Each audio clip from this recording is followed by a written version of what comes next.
Only 4 conferences are represented in the Sweet 16. Let's talk about this. Guy named Southwest Runner commented on my video from yesterday saying, hey man, this is definitely the worst, over the last whatever years. And mind you, he did this after the day, which I thought yesterday was going to be crazy. I thought Colorado State was going to be able to win, which they almost did, right? I thought New Mexico had a chance. I thought just some other lower seeds were really going to have that chance. And other than maybe the Ole Miss upset, nothing crazy happened. And nothing crazy happened means that it's chalk, right? You got the Big Ten, you got the Big 12, you got the SEC, and you got the ACC. So, yeah, no Big East, no Conference USA, no Sun Belt, no Mountain West, no MAC, no MAAC, no Horizon, no anything other than just the Big Four. And I will agree with what Southwest Runner said and say that does suck, okay? I was going to come on today and tell you guys about the updated 8 people that made 8 brackets, but they are not that great compared to mine. And that's not me being braggadocious. I've done this experiment without even YouTube documenting it before last year, 2 other years. And in those 2 other years, I either finished dead last or second to last because knowing ball usually means your March Madness bracket is bad.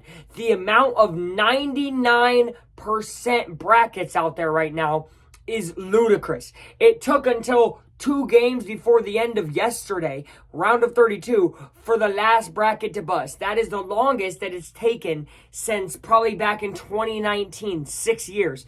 This has been one of the most chalky, basic, boring March Madnesses, and I do agree with you. I would call this the not-so-sweet 16. But if you're a fan of hoop like myself, you're probably just excited because you get all these great teams you've heard about all year. You're getting the Duke matchup, you know what I mean? You're getting the Houstons. You got Houston versus Purdue. You have you have great matchups ever. Duke, Arizona, right? You have these blue blood great programs. Go Pacers, go Pacers.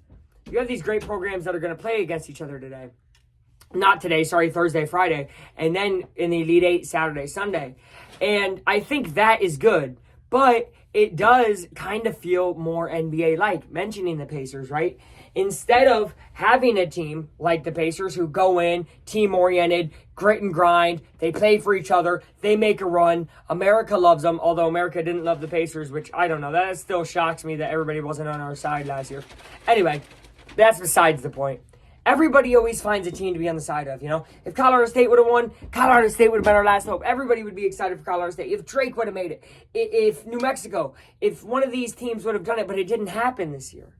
And that does suck. So I'm not totally taking away what I said yesterday, but I also don't want to say that it's just amazing or perfect. I think I was a little blinded just by my love of hoop, my love of ball. And looking at it from people's perspective, who this might be the only basketball event they watch, right? Only racing event I watch is Indy 500. Okay, if the Indy 500 was bad for a year, I'd be pretty pissed, right? If it was boring, if everybody just stayed in the same place the whole time, I'd be pissed. It's the only race I watch during the year. This is the only basketball most of America will watch, okay, is March Madness. 2 weeks, you'll get most of America watching basketball. And then after that, it's spotty. Some more diehards will probably watch the playoffs of NBA. That's it, though, right? And when the NCAA tournament starts to feel like that NBA playoffs, and when the NBA has such a dark, gloomy cloud over it and what it is, it feels pretty bad when NCAA basketball looks basically the same. You're not getting these Cinderella stories. You're not getting these underdog stories that honestly isn't just loved in basketball, but is loved in life. Right? It's the reason Rocky's so loved. It's the reason Rudy's such a good movie. It's a reason that any of these underdog stories are great. It's the reason you love Spider-Man. Because he's just the kid that's a superhero.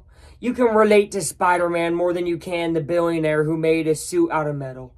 So, when you see a bunch of billionaires in the Sweet 16, you're thinking to yourself, well, I don't really care as much. When you see all the NIL money versus the other stuff. But I do think that there's still some great things. The NIL manager getting paid for McNeese State's pretty awesome. I think New Mexico getting their win finally in the tournament was pretty cool. I think Colorado State had a great chance. That was a hell of a game. Probably best game of the tournament when Maryland got that big win. And Maryland's a fun team. There are a lot of fun teams out there. There's just no more Cinderella. So this is the not so sweet 16, and maybe it makes a crazy 8. And I come on and say, actually, guys, it's going to be the best Elite 8 ever. Or I'll come on and be like, look, this really wasn't the best year for March, but it only comes once a year, so I'm going to enjoy it, and I say that you should too. At least do your best, but it's just not the same as it was. Many things aren't anymore. Go Purdue, boiler up. I hope they win the championship.